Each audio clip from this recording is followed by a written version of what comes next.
Do you feel lucky, Chris? For what? Well, nothing. We hadn't talked in a while. No. I was just trying to find out how you were. Yeah. Oh. You know. Yeah. So sometimes I don't. Shut the fuck up. Anyways, it's time for. It's a great opening. Yeah. Give me any like white lines. Pretend to be like neurotic or anxious. And then you could have went like, you would feel lucky you want to record a podcast. You fuck or something. Dirty Harry. What can we say about Dirty Harry? I mean, other than he's probably the leading cause of death in California, other than maybe the bubonic plague or HIV. Yeah, we decided to pick a representative of the Dirty Harry series. This film actually does have a sequel, and it's one of our mutually favourite movies. It's a spiritual movie to us. And it is Ricochet, because that film was originally... I didn't realise this when we saw it. It was actually originally a Dirty Harry movie script, but it got turned down, and so eventually it just got changed to be its own movie. Yeah, so... Probably for the better, to be honest, but because I can't imagine a world without Ricochet. Can you? No, not anymore. Yeah, it was a transcendent experience. No, it's good because like this has all like the hallmarks of a series. It maybe not. I guess decline would be the word, but this is jumping the shark. Yes. Or in the case of the Deadpool, being chased by the explosive RC car. Okay, where do we stand on the Dirty Harry series? Oh, I love all the Dirty Harry movies. Me too. I love every single one of them. All like, of them are good in some level. I'd say like the first two are like the best ones. Legitimately they're the best ones. Yeah, I'd say those first two are probably the best. The Enforcer is kind of a downturn, but it's still fun. I mean, it ends with them having a fucking battle on Alcatraz. And then Sudden Impact was basically Death Wish. Yeah. Crossed with Dirty Harry. That was a good one. I really like Sudden Impact. And then you got this one, the Deadpool, which unfortunately is the last in the Dirty Harry series. And honestly, I don't care how old Clint Eastwood is. I'd love to see a new Dirty Harry flick. I want to see like Harry Callahan dealing with the modern day politically correct San Francisco. Yeah. I mean, he could technically just make that movie, and he doesn't even have to be Dirty Harry. It would just be, like, the entire movie would just be him getting cancelled, and him not giving a shit. Which is almost happening in the Dirty Harry films anyway, but it's just not that. Harry gets a Twitter account for department PR. How does this thing work? You know, what are all you complaining about on here? What is this? You're showing up. Who's this Elon Musk guy? Picture of him, just the typical face of him, just like squinting and grimacing. He just ends up saying racist things.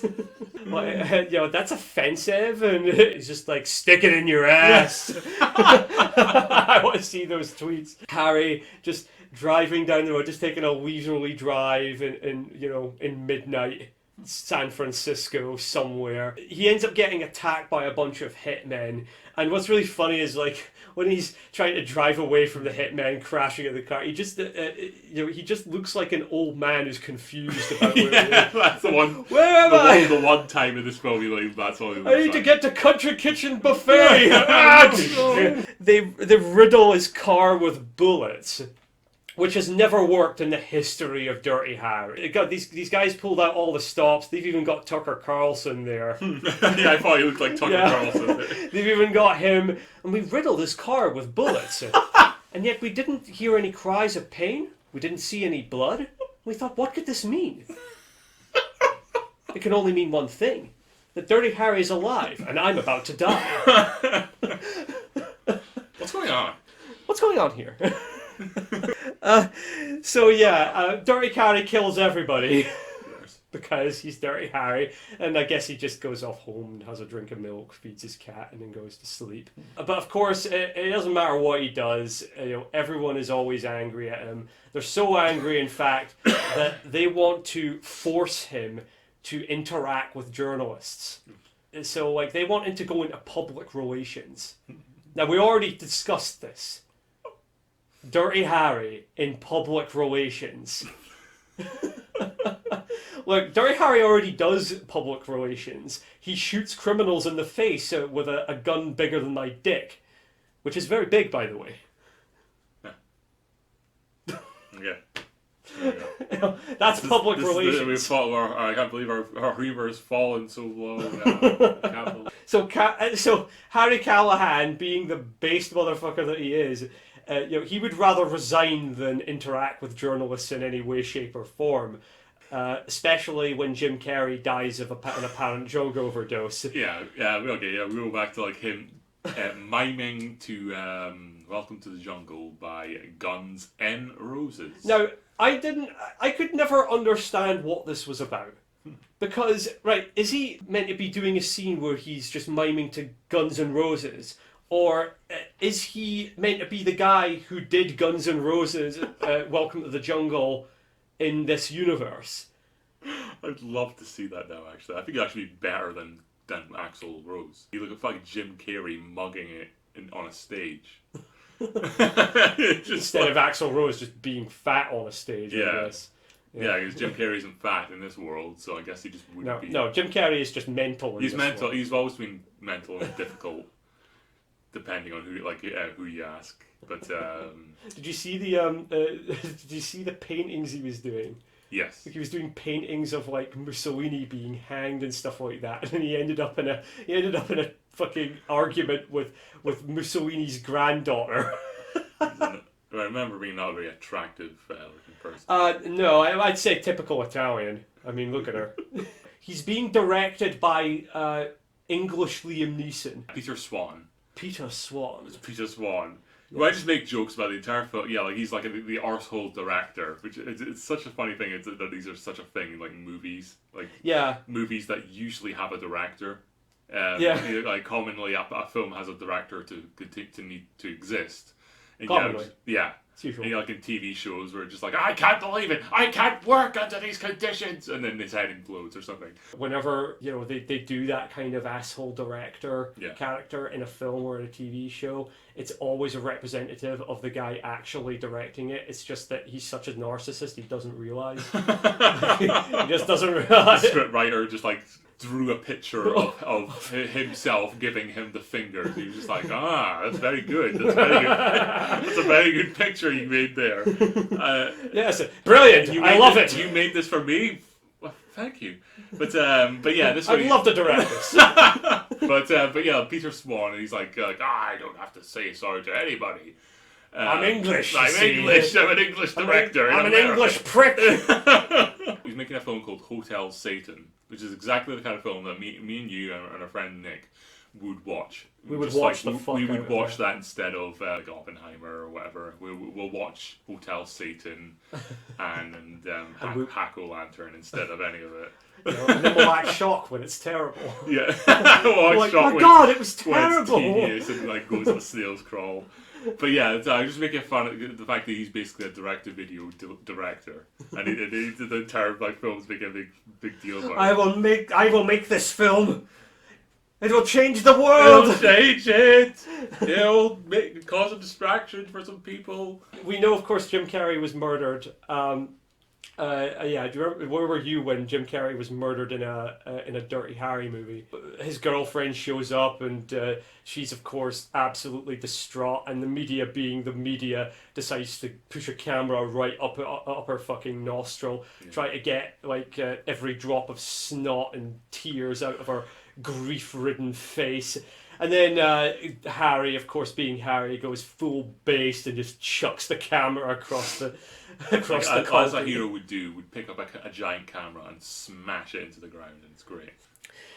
So after a hard day's work of sticking it to the fucking media, Harry decides that he's going to go on a walk with his new partner. Oh yes, of course. Whose name I cannot remember. No, I can't remember. He's an Asian guy, so I'm just gonna call him Officer Ching Chong. So Officer Ching Chong. Officer Chan. I'll be less offensive. I'll just choose a name out of a hat. Chan. Coward. Jackie Chan. It's Jackie Chan. Jackie Chan. So he goes on a walk with Officer and right now there's a huge take going down, alright? About a dozen men are trying to rob one Chinese restaurant. Apparently that's needed. Yeah. Like there's a plan. This is like months in the planning, just just millions of dollars down the drain. But all right, guys, this is we do this. We'll never have to do a run again. You hear me, guys? What are we doing again? Where? I'm telling you, Frankie, you're gonna put your daughter through college after this one. So the guy goes through the back, and there's Harry, and he's sitting at the table, and he's got a fortune cookie, and you know what the fortune cookie predicts? Death! Oh, wait, that's Death Wish, isn't it? Death. Great line reading. Well, either way it works, because Dirty Harry kills almost everyone in the restaurant, except for one guy who gets beaten up by Jackie Chan. In a weirdly subversive move by this movie, the Asian cop knows martial arts. Yeah. I've never seen that before. Admittedly, one scene though. In one scene, actually, you're just right. never see it again. You never see him do martial arts again. He's just always there. I guess the screenwriter felt guilty afterwards.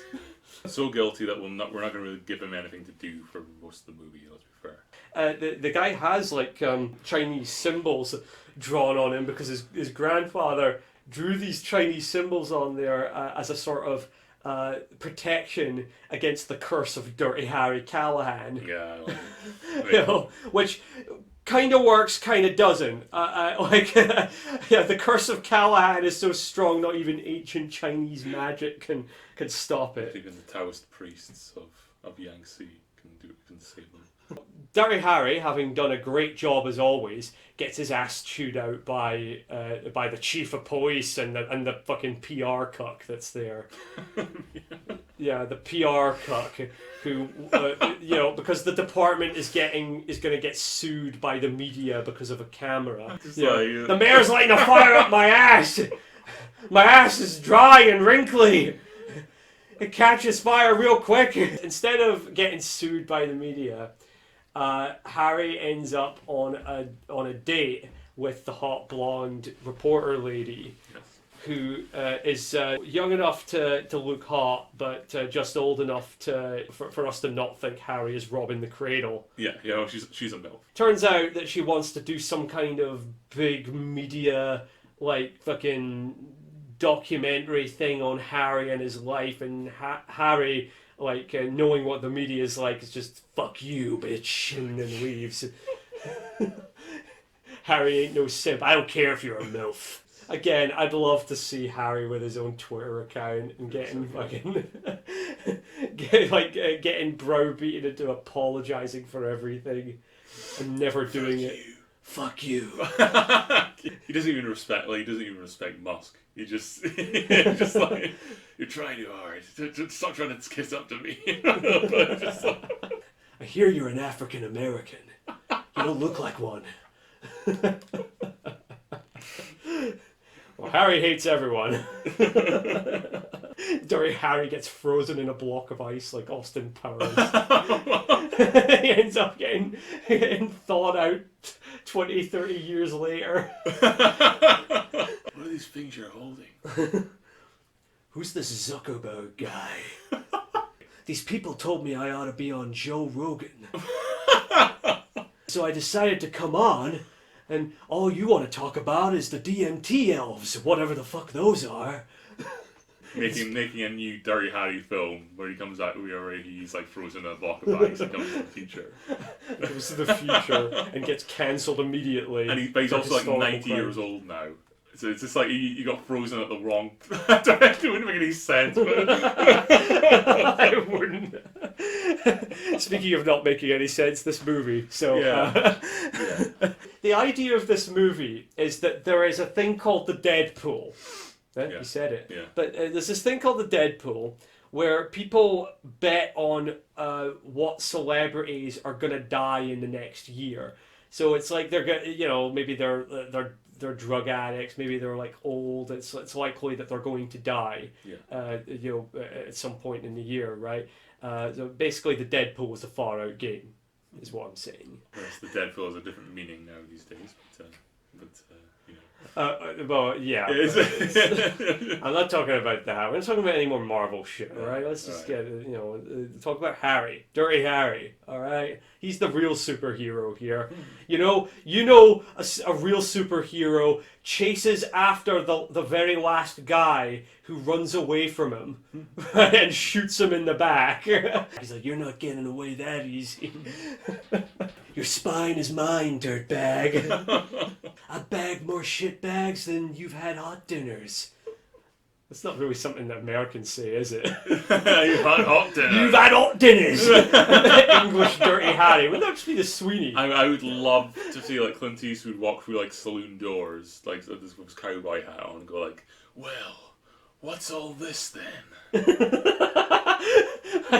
Harry is a London Bobby from like the 70s or something. He's like, hello. What's all this then? What's all this then? We've barely spoken about the plot. Oh, barely. I know. So, right, anyways, the film goes full based again when a film critic is murdered. That's right, Yeah. Yeah, she's like, You see her on TV and she's like, oh, it's just another dry and terrible, it's another puerile, turgid affair. It's like Pauline Kael or something, you know, Yeah. just like, oh, it's such a, blah, you know. Yeah, apparently she didn't like Clint Eastwood. She didn't like Clint Eastwood, no. Yeah, that's the one thing I know about her. She also didn't like the first Exorcist, but she liked The Exorcist 2. Oh, boy. Oh, okay, that's... I think Harry is on the Deadpool, isn't he? He's among the people on the Deadpool because he's now like he's famous and whatnot. You know, It's based on the magazine. he's got. Where did they get that picture? It's unauthorized. Just caught him off guard. It's very close up. So that photographer's dead, but get the fuck out of my face. Like within his trade, that guy is like Employee of the Year though.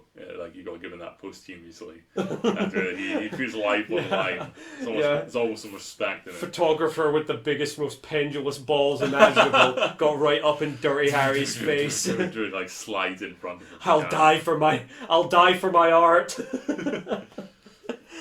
That's what's missing from art nowadays. Yeah. Dying for it. What I like about Dirty Harry movies, right, is that they've usually got these little side stories. Like in Magnum Force, there's like people hijacking a plane, or in The Enforcer, there's dudes holding up a shop or something like that. In this case, it is a balding middle-aged man who is lonely, so he decides to try and get people to film him setting himself on fire, which wouldn't be a problem in the age of YouTube. You would just like set the camera up, set yourself on fire, and it's done. We don't have to make a big deal about it. Just set it to upload, afterwards. Now, like suicidal, lonely people like have that outlet. They can kill themselves faster. They don't have to cooperate with law officials and reporters. Yeah, the wonders of the internet. Yeah. And so they do the kind of same thing that they do in Magnum Force, where Clint Eastwood has to dress up as like a cameraman and walk up there. She could have gotten that scoop and whatnot, of the guy setting himself on fire, so that they could most certainly broadcast that. A man set himself on fire. Here's graphic footage of that occurring. We didn't stop him. Isn't that fucking horrible? It's pretty horrible, and evidently she agrees, because the journal MILF lady, she learns her lesson, and she turns that camera off. The guy sets himself on fire by accident anyway. Yeah. And, of course, Harry, well, his first instinct is to just launch straight at the guy and tackle him to the ground. True Glasgow style. I'm not sure if it would have been my first instinct. So up next, we get what has got to be one of the finest car chase sequences in all of cinema. Harry and his partner, officer, Chinese person, they're off driving down the street, and one of those RC cars shows up, and they end up getting chased by the RC car throughout San Francisco. And it's actually a pretty good homage to like old car chase sequences like the one in Bullet. They're chased around San Francisco with this RC car, which the guy who's controlling it, he's also controlling his own car whilst he's controlling the RC car. And he's not just driving on the road, he's driving off onto the pavements. People are jumping out of the way going, it's an RC car! And, like, he can't possibly be seeing any of this. And yet he's controlling it. That's talent, actually. It's commitment. We see the effectiveness of ancient Chinese magic. Harry just narrowly manages to drive off of the explosive RC car, but a piece of shrapnel lodges itself in Officer CCP's chest. I can't remember his name, alright? No, I don't know his name. Dragon. Officer Dragon. That would be way better. But that's basically the last you see of him, isn't it? He's just lying in hospital. But it turns out that all of this is being done by some crazed fucking fan of Liam Neeson's character, Peter Swan. He went so far as to get a restraining order against this guy, but he didn't think to mention to the cops, like, oh yes, I have that crazed fan that really unsettled me before. Maybe they ought to know about that. Bizarre, just like how late we're just introduced to him, honestly. It is, yeah. It kind of makes me think of Pamela Voorhees in Friday the 13th. Yeah. Like, you're trying to wonder, it's like, who is it that's the killer? Who's the killer? And then... fuck you, we made him up like, at the end. Fuck you, we're just going to throw them at you at the end. Like, you're trying to figure it out, go fuck yourself. So what does California do to deal with the mentally ill? Do they send out social workers? Do they try to engage in harm reduction? Do they, do they try to talk him down and try to be understanding and whatnot? No, they send Dirty Harry Callahan after him, because that's how you deal with the mentally ill. The murderously mentally ill. Yeah, sure. Whatever. They send them after just people who have anxiety. It's just a schizophrenic dude and his fucking just making eggs, and he's taking his medication. Suddenly, fucking Harry. We don't want to make any chances. Harry just busts through the window. Like, you're shit out of luck, pal. Just one-liners for everything. Harry, this is the 5th mentally ill person you've gunned down in a week. Well, the murder rate's gone down. I get results, Chief. Fucking blonde MILF reporter. She gets lured away with a potential interview from Peter Swan because the killer in question has completely taken on the Peter Swan persona, including the accent. Yeah. God. And being an American, she can't tell one English accent from another. I'm an English man. Hello there. Fish and chips. I'm an English person. I'm off down the pub. But yeah, so she's just like, oh, I know an English person. It must be Peter Swan. So she gets lured out to this fucking place. I can't even remember where. Was it like I think it was a studio lot, wasn't it? It was like a studio warehouse. The guy decides that he's going to put on Welcome to the fucking Jungle again. God. What is this for? Love and Thunder? Oh, Jesus Christ, don't remind me. Oh, God. No, I think, look, if you really wanted to put on some, 80s rock music there, you should put on Def Leppard. Yeah, it should have been Def Leppard. That'd be way better. Got a bum, let me come and get it on. Living like a lover with a red off from. And I always thought it was wonderful how Def Leppard gave an opportunity to a mentally disabled young man to be their front man. Only when he sings. Only when he sings. When he's not normal, he's just from the north of England. What's the difference? Well, Americans can't tell the difference. Why would I? No, they can't tell. Yeah, no. Then I'm gonna also imagine Jim Carrey being a part of Def Leppard. That'd be fun as well. Imagine. Just or a Canadian frontman, Jim Carrey. Is he Canadian? Yeah, he's Canadian, yeah. I didn't know Jim Carrey was Canadian. Yeah, he's Canadian. Oh, he's a fucking leaf! He's a leaf! Oh, well, I'm gonna have to change my assessment of him entirely. Well, you.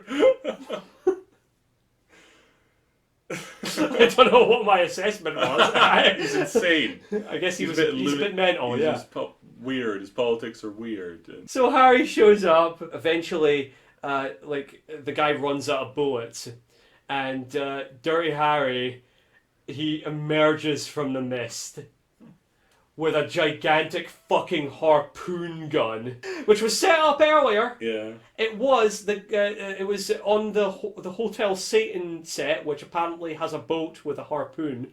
Yeah, well, there was like a dream. It was partly it was like a pirate thing. It was apparently like a dream sequence. So someone in Hotel Satan is dreaming about being a pirate, yar. I guess so. just being ambitious. I need to see this movie. I know. I'd love to see Peter Swan's movies. You see clips of it, like there's like dogs. It's like Cujos. Yeah, it's like that was the sequel to Cujo. Cujos. It's like Cujos. There's multiple dogs attacking a car. Harry fucking emerges from the mist with his fucking harpoon gun, which apparently can be wielded by hand, and and he's like, "You're out of bullets," and you know what that means? You're shit out of luck. Yeah, he is. You're shit. It's not the best one, is it? No. It's not the best of his one-liners. It's fine for this. It's fine, I guess. It's fine for this one. But anyways, he shoots the guy and he ends up impaled against the wall with a harpoon, and then he walks away and the guy asks where is he, and he goes like, oh, he's hanging out back there. It's kind of a weak ending, actually. It's kind of weak. Yeah, better go. You're just like, oh, things are heating up. We better leave, and then that's it. Yeah, it just kind of ends. I just love that the harpoon gun is built to function. You can actually just murder people with it.